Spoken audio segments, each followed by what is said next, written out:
আমি সামনে দয়া করে এটা দেখে দেখো এখানে নরমালি দরজা ফাঁকার কথা না কোনো এখানে ভিতরে আলাদা করে দরজা আছে বলে আমি দেখি নাই। যারা করছে এটা এই ভিডিও যারা ভাইরাল করছে আমি মনে করি যে এরা পরিকল্পিতভাবে আমাদের পরিষদের মান মর্যাদা ক্ষুণ্ণ করার জন্য সেটা করছে। আমার ব্যক্তিগত আমার ইমেজ নষ্ট করার জন্য আমার মর্যাদা ক্ষুণ্ণ করার জন্য এটা করছে।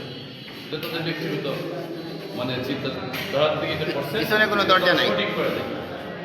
আমরা যথারীতি গত 4 বছর যাবত মানে শুরু থেকে আমাদের কার্যক্রম আমার পরিষদের মেম্বারদেরকে নিয়ে আমি যেদিন দিয়ে শুরু করছি সেদিন থেকে আমি চেষ্টা করি স্বচ্ছতার ভিত্তিতে যে কোনো কার্যক্রম পরিচালনা করার জন্য। আচ্ছা আমরা ইউনো জেসিন ওদের আমরা না খাই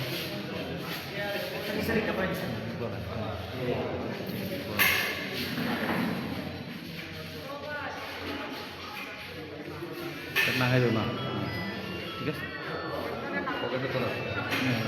হ্যাঁ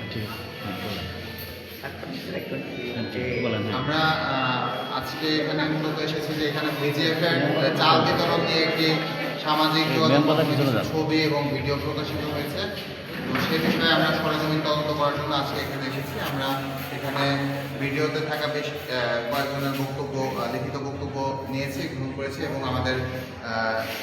আমাদের এই ইউনিয়ন পরিষদের কয়েকজন ইউপি মেম্বারের বক্তব্য এবং আমাদের সম্মানিত চেয়ারম্যান যে এখানে ইউপি চেয়ারম্যান সাহেব আছেন ওনারও বক্তব্য আমরা লিখিত বক্তব্য দিয়েছি। আমরা এর বাইরেও হচ্ছে এই তদন্তের অংশ হিসেবে আমরা এই ইউনিয়ন পরিষদের এই ইউনিয়নের মধ্যে যারা উপকারভোগী তাদেরও র্যান্ডম বেসিসে কয়েকজনের আমরা তদন্ত করে আমরা সার্বিক বিষয় যাচাই করে আমরা তদন্ত রিপোর্ট প্রকাশিত করব। তদন্তের রিপোর্ট তদন্ত প্রতিবেদন প্রকাশের আগে আমরা এই বিষয়ে আসলে প্রকৃত ঘটনার বিষয়ে কোনো বক্তব্য প্রদান করতে চাই। আচ্ছা এসিলেন মহোদয়, আমরা যে রুমটাতে দাঁড়িয়ে আছি এখানে নাকি পিছনের দরজা দিয়ে চাল গেছিল, আপনি কি পিছনের দরজা এখানে দেখতে পাচ্ছেন কিনা? না, এখানে হচ্ছে ভিডিওতে এরকম আমরা দেখেছি যে অনেকে মন্তব্য করেছে যে সামনের দরজা বন্ধ রেখে পিছনের দরজা দিয়ে হচ্ছে চাল দেয়া হচ্ছে। তো এখানে আসলে এই রুমে আমরা দেখলাম যে এখানে বেশ কয়েকটি জানালা আছে, জানালার মধ্যে গ্রিল আছে,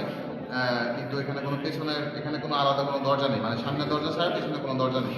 এটা আমরা সরজমিনে দেখেছি। প্রাথমিকভাবে কি আপনি মানে বক্তব্য থেকে বুঝতে পারলেন প্রাথমিক ধারণা? প্রাথমিকভাবে এটা যেটা মনে হয়েছে আমার কাছে যে এখানে যারা ভিডিওতে এসেছে তারা প্রত্যেকেই বলেছে যে তারা 3 জনের চাল 1 জন করে গ্রহণ করেছে এটা, এবং সংশ্লিষ্ট সকলে বলেছে যে 1800 জনকে আসলে একদিনে বিতরণ করা খুবই কষ্টকর।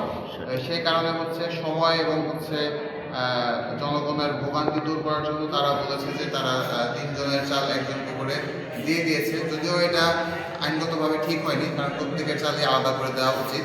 তো আমরা দেখেছি এবং সকলেই এই বিষয়েই বক্তব্য দিয়েছে যে 3 জনের চাল 1 জন করে একটি বস্তা নিয়ে নিয়েছে। এটা আমরা প্রাথমিকভাবে এই বক্তব্যটা পেয়েছি। আমরা এই বক্তব্যের সত্যতা পরবর্তীতে যাচাই করব। এবং আরেকটা জিনিস মনে হচ্ছে যে ভিডিওটা প্রকাশের যে ভিডিওটা আমরা দেখেছি এবং এখানে যে সার্বিক অবস্থা দেখেছি এখানে কিছুটা মিসম্যানেজমেন্ট ছিল। আরও বিষয়টা আসলে যেহেতু 1800 জনের আপনার হচ্ছে এই বিতরণ, এটা আরও দক্ষতার সাথে করলে হয়তো বা এই বিষয়টা আরও সুন্দরভাবে সমাধান করা